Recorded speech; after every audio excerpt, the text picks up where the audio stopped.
Good day. Here are the stories for the Manila Times for Sunday, January 30, 2022. Brought to you by Wilkin Depot, the country's leading home improvement and construction supplies retailer. Shop conveniently 24/7 with the Wilkin online store. Just go to shop.wilkin.com.ph. The Commission on Elections or COMELEC and Bank should investigate and impose disciplinary sanctions against Commissioner Rowena Guanzon for putting the poll body and her fellow commissioners in a bad light after she leaked her decisions to disqualify presidential candidate Ferdinand Bongbong Marcos Jr., an election lawyer said on Saturday. Luna said the COMELEC as a constitutional body may investigate and punish such acts even if the member involved is an impeachable officer, he said. He cited as an example the cases of former Supreme Court Associate Justice Ruben Reyes and former COMELEC Chairman Juan Andres Bautista. Senator Emmanuel Manny Pacquiao said that if elected president in the May 9 national elections, his administration would adopt a zero-tolerance policy on graft and corruption, and even members of his government would not be spared. All members of his cabinet would also have to undergo a regular performance audit so that he would know if they were doing their jobs. During the Bakit Ikaw, the presidential job interview on DZRH Radio in partnership with the Manila Times on Saturday, Pacquiao said that he anticipates that the sheer number of people who will be arrested for corruption will be overwhelming. So his first executive action once elected into office would be to issue an executive order mandating the creation of a mega prison. This facility, he said, would be the main detention facility for all officials arrested for corruption. He said the facility would have its own hospital for officials who would be able to secure approval for hospital arrest and a small hut for those who manage to secure a permit to be placed under house arrest. The Department of Health or DOH said on Saturday it was preparing 32 vaccination sites for its Res Vacuna Kids campaign, the inoculation of children 5 to 11 years old against COVID-19 starting February 4. Health Undersecretary and National Vaccinations Operations Center Chief Mirna Kabutahe said the vaccination drive using a reformulated dose of the Pfizer Comirnaty vaccine would initially cover the National Capital Region or NCR, followed by selected areas in Calabarzon or Cavite, Laguna, Batangas, Rizal, and Quezon, and Central Luzon beginning February 7. Among the 32 vaccination sites are the National Children's Hospital, the Philippines Medical Center, and Philippine Heart Center in Quezon City. The Manila City government had earlier proposed to include the renovated Manila Zoological and Botanical Garden or Manila Zoo as a jab site.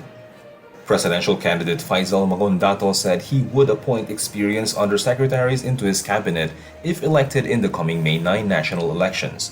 During an interview on the Manila Times TV show Diretsong Pananaw, Magondato said he would put the government on autopilot. Magondato, frontrunner of the Katipunan ng Kamalayang Kayumanggi Party, did not specify whose undersecretaries he had in mind, but hinted his prospects have all served in previous administrations. Magondato's homogeneous approach to choosing cabinet members was reminiscent of President Rodrigo Duterte's appointment of former military officials to key government posts. Among the former military men that Duterte has given top government positions are Presidential Advisor on the Peace Process and COVID-19 Vaccine Czar Carlito Galvez Jr., Interior Secretary Eduardo Año, National Security Advisor Hermogenes Esperon, and Customs Commissioner Ray Leonardo Guerrero. All served as Armed Forces of the Philippines Chief of Staff. U.S. Secretary of State Antony Blinken believes that China poses the most significant challenge to the United States and any country including the Philippines and the Association of Southeast Asian Nations or ASEAN, according to Professor Tony Sykes, Director Ash Center for Democratic Governance and Innovation on Saturday. Sykes made the remark during an online webinar on U.S.-China relations arranged by the Philippine Council of Foreign Relations or PCFR and the Harvard Kennedy School Alumni Association of the Philippines or HKSAAP, led by Ambassador Jimmy Bautista and former Interior Secretary Rafael Alunan. Sykes presented the contrasting views of Blinken and Politburo member Ji Chi-yang on U.S.-China relations. Davao City Mayor Sara Duterte Carpio vowed to support small businesses if she gets elected vice president in May. During an online gathering on Friday, Duterte Carpio said the passage of the Magna Carta for MSMEs, a landmark legislation defining the country's policy towards MSMEs, is not enough. Duterte Carpio, daughter of President Rodrigo Duterte, pointed out MSMEs are underserved sector since the government does not have many financing organizations to help small business owners in their startup capital. Teenage pregnancies in the Philippines declined by 13% in 2020 according to Commission on Population and Development or POPCOM, the sharpest decrease in births among the age group in 17 years. Data from POPCOM showed that there had only been 157,060 births from adolescent mothers in 2020, with most of the declines coming from the 15 to 19-year-old age group who registered 154,947 births, lower than the 178,504 reported in 2019. The figure for the 10 to 14 age group, considered as the very young adolescent group, is lower by 12% than the figure in 2019, with 2,113 births reported in that year.